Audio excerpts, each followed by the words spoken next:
Did you bring the phone? Yeah. Oh, good. Just do it already. It's I nice. don't know how to do it. Sometimes it's. I know, I don't know how to make this thing work. Is there a way to switch it after while you're watching? On the computer it's real. No, computer you can't switch it. On the phone, please, you can turn it. Okay, so let's start.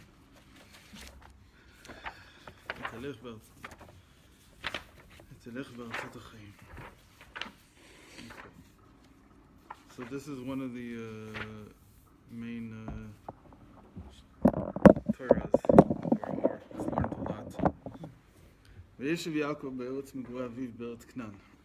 So what does it mean that he lived in the land of the dwelling of his father in the land of Canaan? And megurei, as we know, the Maggid explained megurei means two things. It means both. It wasn't the first one, but the Maggid used to make a big deal out of this. That megurei means both place of dwelling, and it also means yir'ah, yagorti mikol asher, which means to fear something. So why is Eretz Yisrael a land of fear? And more importantly, why is it called Eretz Canaan? Why do you call it? So it's twice Eretz here. Eretz Megurei Aviv be'Eretz Canaan. You could have said just Eretz Megurei Aviv Canaan. The fact that it mentions Eretz twice means that there's like two lands in question. And there's two different lands. And obviously this is all going to be interpreted symbolically. So להבין עניין זה גם כפל לשון בארץ מגורי אביו בארץ כנען. And what did it mean that Yaakov wanted to leishev there, to sit there? Why do you have to sit in Eretz Yisrael? Right. So this will tie into what we learned about Lavan had two daughters, Amadit Kasya and Amadit Kafya. Hinei ktiv etalech lifnei Hashem be'artzot ha'chaim. It says, "I will walk before Hashem." Says David. David said this essentially. The Gemara says he said this when he was exiled outside of Eretz Yisrael, and then he calls Eretz Yisrael Artzot HaChaim. I will walk before Hashem in the lands of the living. So both are plural. The fact that life is plural, so that is explained in Chassidus that it means that a person's life has to be both for himself and for others. And there's Chaim be'etzem, the essence of life in the person himself, and there's Chaim le'achyot. And there should be life to give life to others. So that's why Chaim is in the plural. That's how it's usually explained. But Artzot, why does he have two lands here? So says the Alter Rebbe, שיש שני ארצות שהם שתי בחינות כלים להשראת חיים עליוניים. So he says there are two lands really. When we say Eretz, really what do we mean? We know that in Kabbalah, Eretz is usually some type of malchus, some type of kingdom. So there are two kingdoms in which, or two lands in which, or which serve as a place to bring the Ashra, to bring the vessels of Ashra for the higher life. What's the higher life? The higher life, as we said, is Chaim be'etzim, or Chaim le'achyot. It's to bring a person to a state where he is really alive, and he's manifesting the etzim of life, the essence of life. So that's first of all. So what are these two sets of vessels? So we'll say right off the bat, and then we'll explain it using what he taught so far. That it's talking about Bina and Malchus. Those are the two lands. So when you look at the Mefarshim, so first of all, we look in the Gemara. Let's say we look in the Gemara. What does the Gemara have to say about Artzot HaChaim? Where's Artzot HaChaim? So right away the Gemara says Artzot HaChaim is the shuk. It's a marketplace. And the Yerushalmi goes even further. It says there's only two places that are Artzot HaChaim. Tzor and Caesarea. Tzor is Tyre. That's what they call it, and I don't know why. I guess that's the name in Greek or in Latin. And the other one is Caesarea. Why? Because these were marketplaces. They had, Tzor especially, was the marketplace, right? This is the most important... Caesarea was a marketplace? Okay. Caesarea was where all of the nobility of the land of Israel lived. all the Roman nobility. Roman, yes. They built it. It was like a city for the nobles that lived in whatever Why this is that a place was called. marketplace? That's okay. So the same thing that why is there Black Friday and Cyber Monday? This is mamish the shir for this week, because the goyim that's how they build. That's how they build their world. They build the world through a marketplace, and it's not to serve Hashem. It's rather to make money. So they make a profit. So he says al tzot chaim here. It really is about coming close to other people. It says the Tosfot there, what does it mean? It means that when a person is in a marketplace, it's easy to make a profit. Whereas if you go out into the field, it's much, much harder. And certainly the world is moving from a field-oriented economy to a market-oriented economy. What it means is that you become more and more able, you might say, that you don't have to work so hard. And it's easier to come by a profit, and really, that's what there's a certain utopia in it, right? That David also wanted the same thing.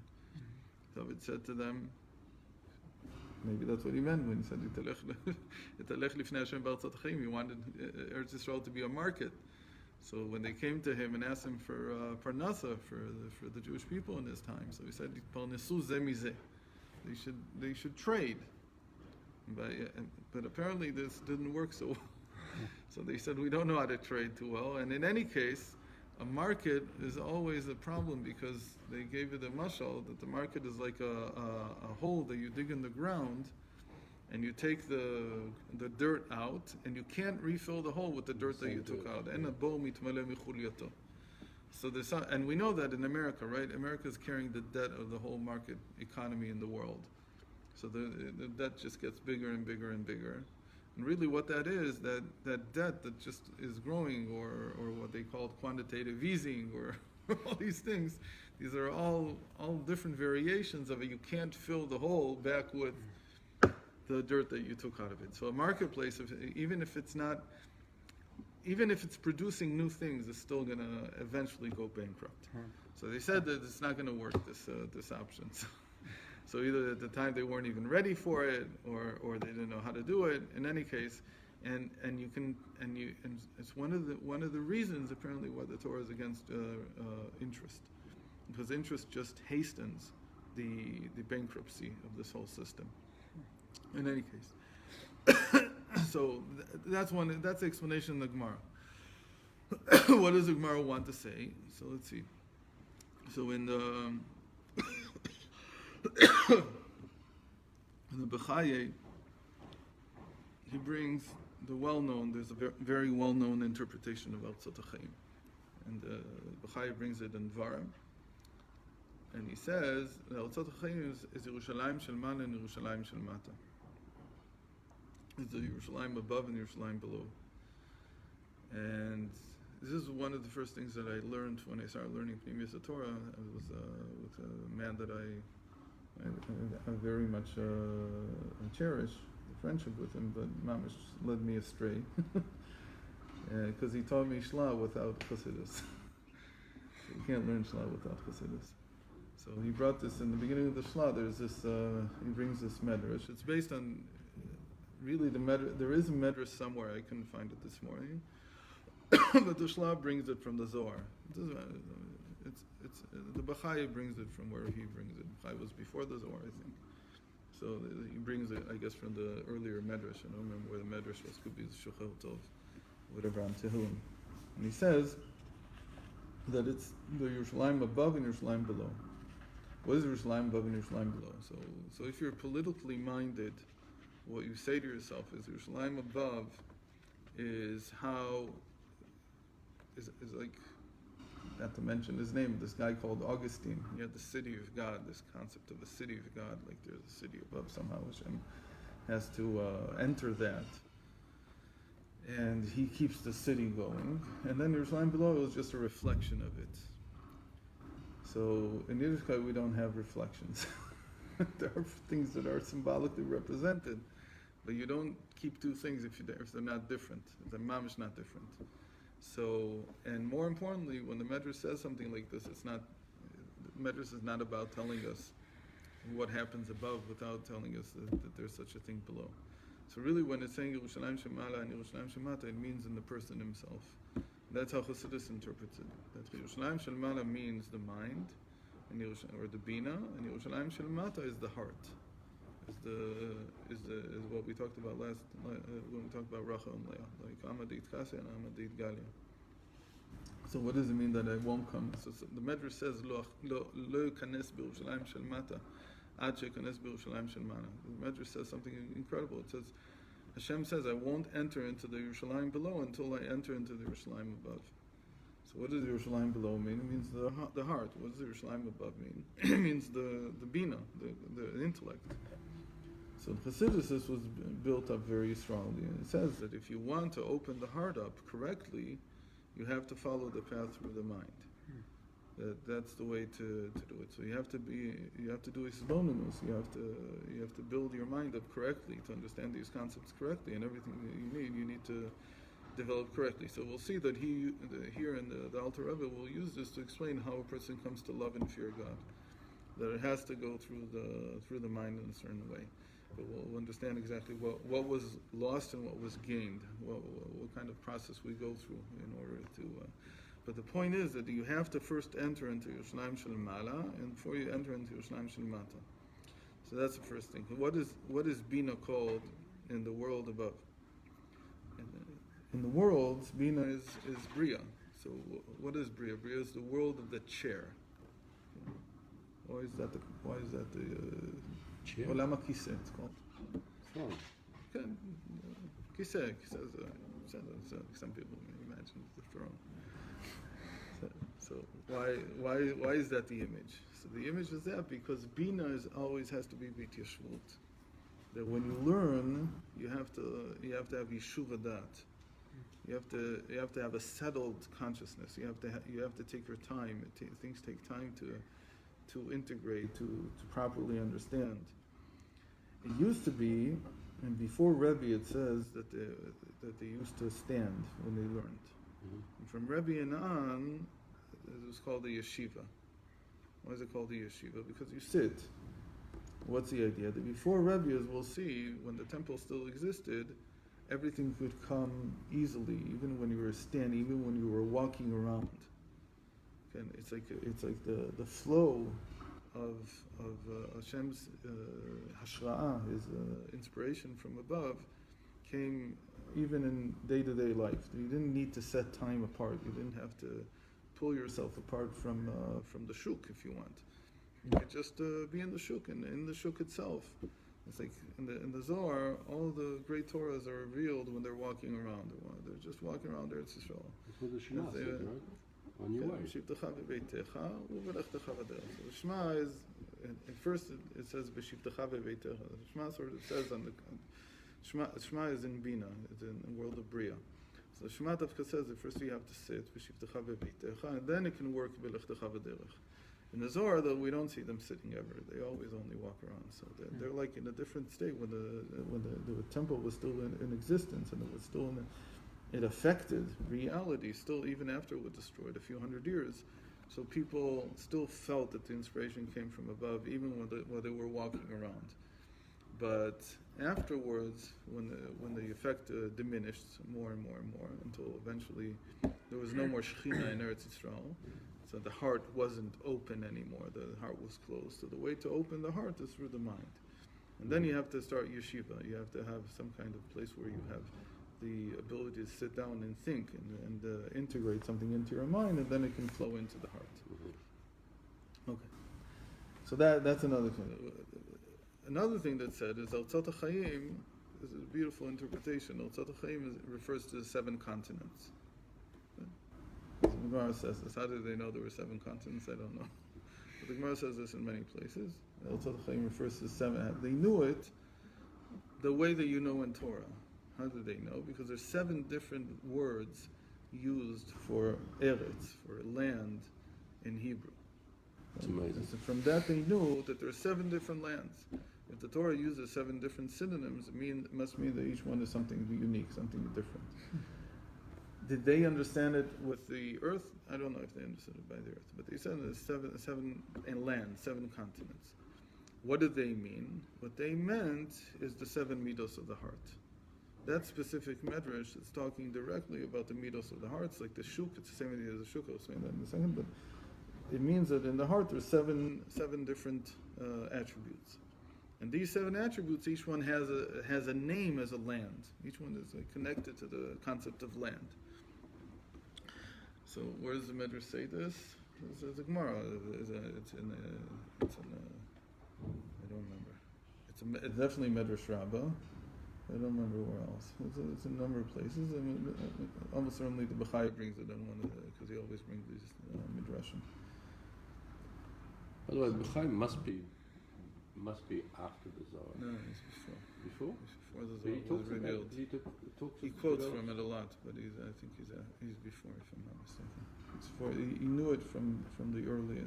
He's one of the people that I think it's quoted a lot as being by the academics as being a source of the Zohar. So which means that it's only before. In any case, you check it.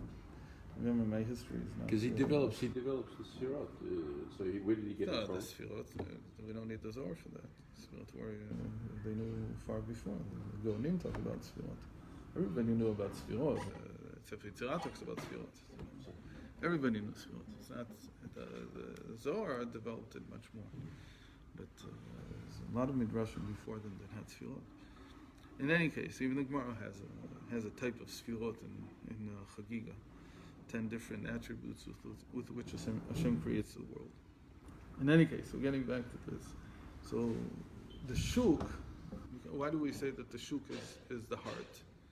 Why does everything happen quickly there? Because we have 2 types of light. Light of the intellect of Bina is Ora Me'ir La'atzmo. It's light that shines to the person himself.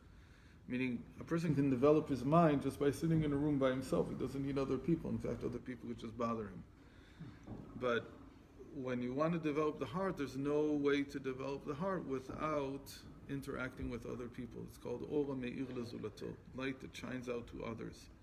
And so the heart can't develop in a solitary condition. You can't develop the heart. So you have to be in contact with other people.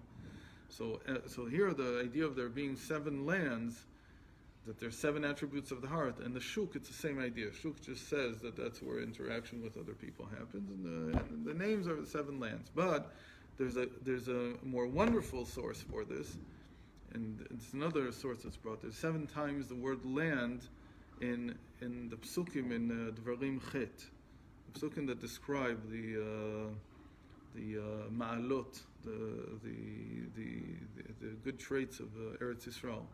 So 7 times it says, and it ends with V'achalta v'savat v'rachta et Hashem Elokecha la'aretz hatova. That's the last one, ha'aretz. 6 times it says eretz, and then 1 time it says ha'aretz. So we know they're all talking about, but that's why it says eretz chita u'sora begefen u'ten. The 7 species. They also correspond to the attributes of the heart. So these are all talking about the heart. So there's all this, that the goal is to get to Eretz Yisrael. Okay? And this is always the question, how much do you take the symbolism as total? Meaning, in the end, does the physical Eretz Yisrael matter or not? Does it matter or not? So, in this sense, Chassidus is very liberal, one might say. That of course, there's the mitzvahs right now, they're only in Eretz Yisrael and so forth. But when we're talking about the bigger picture, in the bigger picture, there's no end to the expansion of Eretz Yisrael. Meaning Eretz Yisrael is intended to expand over all the universe, not just over all the globe, everything. So what it means is that there are areas of reality that they're not ready yet for the service of the heart. They're not ready yet to develop a relationship of love and fear. Instead, their emotions are hijacked right now. They're in the hands of either the nefesh behemoth, or they're even worse, in a worse place. So everything was hijacked, and so all their will goes down into oblivion, as it were. It's not used properly. So they're stuck in all these worlds. In the end, everything has to become like Eretz Yisrael. Everything has to become, again, in the sense of Vodat Alev, that That's what we say in Shema. In Shema, Yisrael Hashem Elokeinu Hashem Echad. Hashem, who is our God now, will eventually be the God of everybody. And so we'll all serve Him. Everybody will serve Him with their hearts. But to come to that, to this love and fear, so even by a Jew, it first has to go through the mind. So in that sense, that's what we learned when we talked about Ulevan Shtei Banot. We said that, again, the question is, how much do you read the symbolism as being also literal? It all depends on whether you believe that the heart really contains emotions or not. I mean, we talked about this. The mind tells us that the emotions are in the heart. Why doesn't it tell us the emotions are in the foot? Because apparently there's something essential about them being reflected in the heart. Is it related to the amount of nerves there, the blood flow, yes, it matters because the mind doesn't tell me that it's somewhere else. I believe that it doesn't tell me because somewhere else wouldn't fit. Like it wouldn't be able to give me the full expanse of what it means to have emotions. So it's not telling me that my feelings are in my nose, and it's not telling me that they're in my foot, not telling me that they're in my left hand. They're telling me that somehow they're here. So if it's here, it means that objectively there is something different about the physical makeup of the heart. But does that mean that the emotions are in the heart? No, they're not in the heart. It's still the mind telling me. So in that sense, it's a very complex question. On the one hand, Eretz Yisrael is holy, it's special. On the other hand, theoretically, it's only special because the mind tells me that it's special. It's only special because Hashem told me that it's special. There's nothing intrinsically special about it. It's just that that's where Hashem projects these things. Why does He project them there? So again, I come back to the other side of the equation, which is there must be something intrinsic. There must be something essential about the land itself. Okay, so this is the thing that goes back and forth. The main thing in Chassidus is not to be caught up too much in the physical. Not to say the physical by itself is enough. The physical by itself is never enough. Because in the end, if the brain is not telling you that the heart is feeling, the heart won't feel anything. Because the physical is simply not enough for it. But there is some dependency on the physical, because without this physical, it wouldn't work. Okay, so this is all about al-tzot ha'chaim, that David says. He doesn't develop this any further here.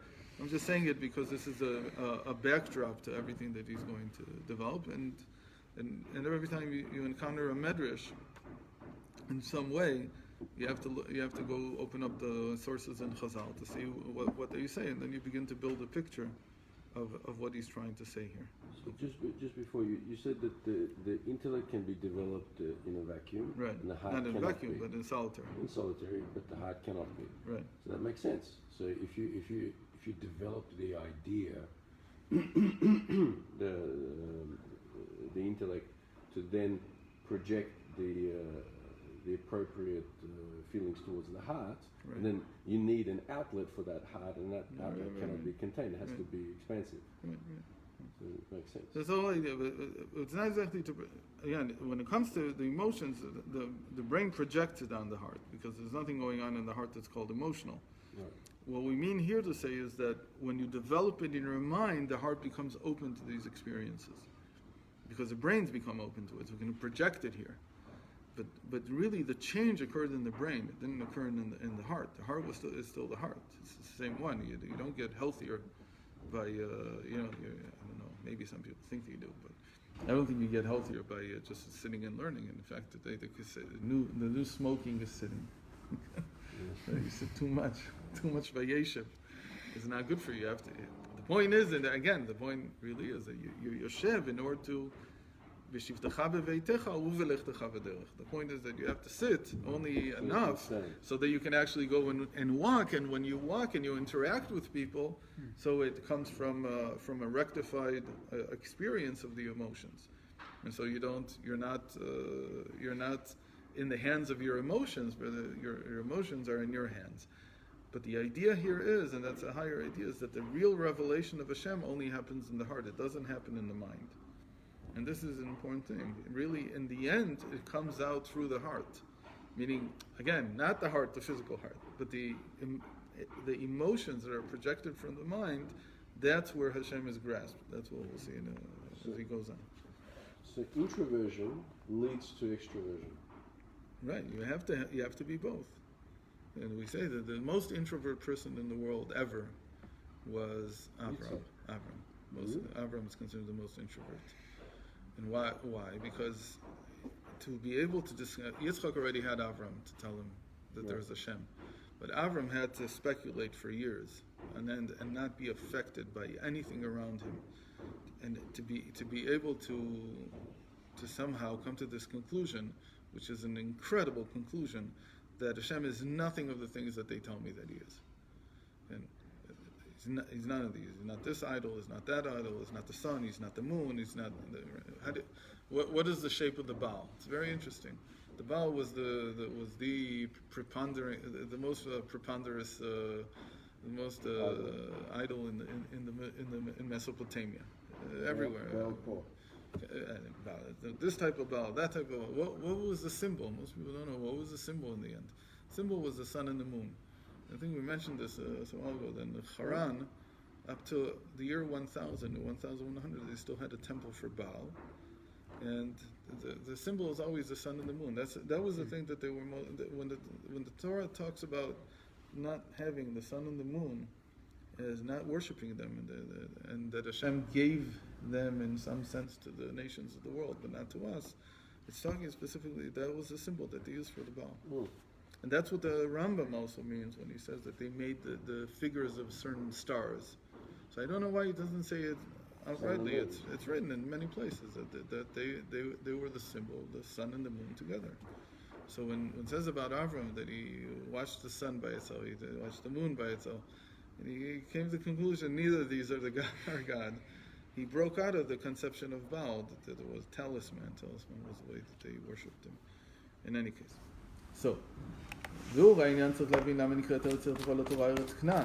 to understand this, the relationship between the mind here, again, he isn't told us yet, but we already know that it's about between Bina and Malch and the heart, and the Zat, the Chagat and the Zat, the Chabad and the Zat. The relationship can be understood how it works. And again, he wants to teach us something about Avodas Hashem. It's not just some spiritual map for the sake of spiritual maps, but he wants to teach us something practical. So to begin to understand this, we have to understand why it's called Eretz Canaan in the Torah. Why wasn't it just called Eretz Yisrael from the beginning, or some other Eretz Hashem, or something like that? Why call it Canaan? Varei Cham u'avi Canaan. Cham was the father of Canaan. Cham was cursed. So, what kind of exaltation of Eretz Yisrael is this? To call it the land of Canaan, the land of Cham. Well, they came and squatted on the land. And there were squatters. Gam lavin mashkatu Canaan bi'adov moznei mirma. So there's an important pasuk that says in Hosea. The important pasuk that says that Canaan holds in his hands a forged balance, or a balance that's not exact, and he cheats. So what's a Canaan? So according to this, a Canaan, a Canaanite. A Canaanite is a socher. He's a businessman. He's a person who trades. And this is getting back to what we said, that Al-Tzot HaChaim is called the marketplace. Mm-hmm. So what happens there? You always cheat. There's always cheating going on. Why is it cheating? Because the heart is not pure. So he's cheating. But he's going to take it in a different direction. But that's a chat. Why won't there be any Canaanite in the house of Hashem in the future? The prophet means to say, he's using a symbol. What he means to say is there won't be people with impure heart. They won't come to worship Hashem in the base of Mikdash unless they have a pure heart. So, meaning, in other words, that the goal of reality is to rectify the heart. The goal of the universe, the goal of our existence here, is to clean up the heart, so that the love and fear of God is pure. In any case, so a Canaanite is somebody who is a seicher. He's going to use it now in a positive sense, not in a negative sense. Usually, the Canaanite is somebody who cheats. Okay, a soicher is somebody who cheats. On the other hand, he's going to use it now just in the sense of a soicher, just in the sense of somebody who wants to make a profit. And he's not going to talk about his cheating. He's going to talk just about the fact that he wants to make a profit. How do you make a profit? You invest 10 and you want to get back 12. Okay? Or you invest 10, as we'll say, and you want to get 100. That's what you really want. Or like Yitzchak, you invest 10 and you want to get back 1,000. He says that's how you work. But let's see what happens. So we know that the entire Torah, you have to learn, like the Baal Shem Tov taught us, that everything suffers two explanations. The negative and the positive. Even when the Torah is talking about something negative, you have to learn also the positive side from it. It's up to you to figure it out. So, like we learned in the last 2 weeks, Loven Elyon, the supernal whiteness, and Esav, who's really the rectification of the world of Toh, and so on. So just as there's Loven and Esav in the Klippa, who are the figures, but they also represented the Kedusha.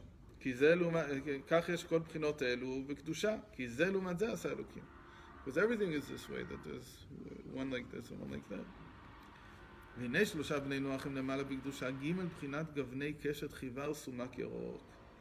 in the Zohar it says that the three sons of Noah above in holiness, they're the three colors of the rainbow. Okay, and you should know that in the Zohar the rainbow has only three colors, and which ones are they? They're white, red, and green. Okay, so essentially what it's saying is RGB. no, we don't do it like that. So white is not one of the colors. White is not a color according to any theory. So what it's probably saying is that white is all the colors, all the other colors, and the two main colors are really red and green. Those are the two main. So what are they? So the way we explain it is this is in the intellect. In the intellect, the source of all the colors is a little bit different than how they are manifested below. So in the intellect, the green and the red are like Chokhmah and Bina. Green is Chokhmah and red is Bina, and the white is Das. And really means black and white. There's different places where it says it's really either black or white. And that's how psychology always is, even in all the books that Rav Yitzchak wrote about psychology. So always the theme is somehow black and white in some way. Why? Because like the Tanya, there's the animal soul and the divine soul. Is that you're always psychologically split. And the dat is like the person's psyche. It's like his consciousness. And the consciousness is always split between black and white. But it's always complex, in any case. So it's the white. It's the middle axis. It's like what brings everything together. So the way it's explained in Chassidus is that these colors, it's talking about their source, not the rainbow itself. They weren't looking at the rainbow itself. They're not allowed to look at the rainbow. Instead, they looked at the source of these colors. So when they looked at the source, they came to the conclusion: the green, Yarok, is Chokhmah, and red is Bina, and the white is Dat. We're talking about Chabad in colors. You're not allowed to look at the rainbow? It says not to. How do you say the bracha? You're not looking at it. You don't have to look at it. Not allowed to study it. Yeah. You see it. It's not like you're going to go blind from it. Okay? It's not the sun. אלא שבהשתלשלות העולמות מבחינת נפילה ממדרגה אחר מדרגה נעשה חם גשמי אבי כנען. But when he came down, so Cham, who do you think he is? Is he the green, the He's red? short, so he's black.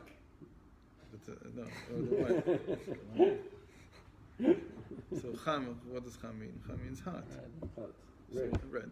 So he's the red. He's the Bina. And it says also how it's going to come out here. ולהבין עניין כנען בקדושה, הנה כנען פירושו סוחר, כמו שכתוב, כנעניה נכבדי ארץ. So he said he's a socher. So what is he in holiness? That the neshama, which is in the Bina, in holiness. Until now we talk about Canaan like as a concept. Now we'll apply it to holiness. In holiness, the neshama is going to the marketplace. Where's the marketplace? It's this world. So what do you do in this world? You spend something to make a large profit. You invest something, you give something up in order to make a large profit. I mean, I guess the Rebbe saw a lot of Seichrim. They saw a lot of business people. Why does a business person come to the Rebbe? He doesn't get more. He doesn't come to him when he's doing well. He comes to him when he's flat broke. And he comes to him mostly when he's worried about his investment. He says, I made an investment and I don't know what will come out of it. So the Rebbe's heard this a lot, so it left a tremendous impression probably. I think they know this even without having to actually meet businessmen. But sometimes he asks the question, how could somebody who's so spiritually aloft, understand so well about how people feel when they do business? And and the Midler Rebbe expands for 4 pages, explaining how people feel. Here and in Derech Chaim, he has a few places. Mamish goes into the intricacies of how a person feels when they invest money. It's incredible. He's heard this in and out. He's questioned the people. Is it like this? Is it like that? Mamish gets into it. So he says, the whole point is, Hainu al derech mashal, what's the mirma? What is the cheating? You have to also understand the cheating in a holy way. Who are you cheating? You're cheating yourself. How are you cheating yourself? He says, היינו על דרך משל כמו הסוחר שיפזר ממון כסף וזהב ומוציאה מרשותו כדי להרוויח ולהשתכר וכל עיקר כוונתו להיות מפזר ונוסף עוד. He says the real goal of spending this money, of giving up on this money, is actually to make a profit. So he says the same thing happens in the Shama. כך הנה מקור נשמת ישראל, שבחינת כנסת ישראל, נמשלה בגלות לסוחר זה, כי לרתיב בא אחיך במרמה ויקח ברכתך. He says in the Golus, when we're in exile, we said in exile, what's left? What's left in exile is the Bina, is the Leah. So how does she work? She works. She's the source of the souls of Israel in the exile, and she works b'mirma. She has to cheat in some way. So what does she do? She cheats us. How does she cheat us? We cheat ourselves. Before we come into this world, we fool ourselves, and we tell ourselves it's worth it, even though we're losing so much. So he says, why do we see this cheating or this fooling ourselves as something that we want to do? Because we're told in the end that you'll make a tremendous profit out of this. So it's worth giving up on something. So before the neshama comes down into the world, it's told, look, give us something that you have, and in return, in 70 years, you're going to get a big profit from what you gave us. So the neshama says, I'm willing to cheat myself. I'm willing to let go of the bird I have in my hand to get 2 birds off the tree. So that's what we'll learn the rest of the week. What are we doing to ourselves?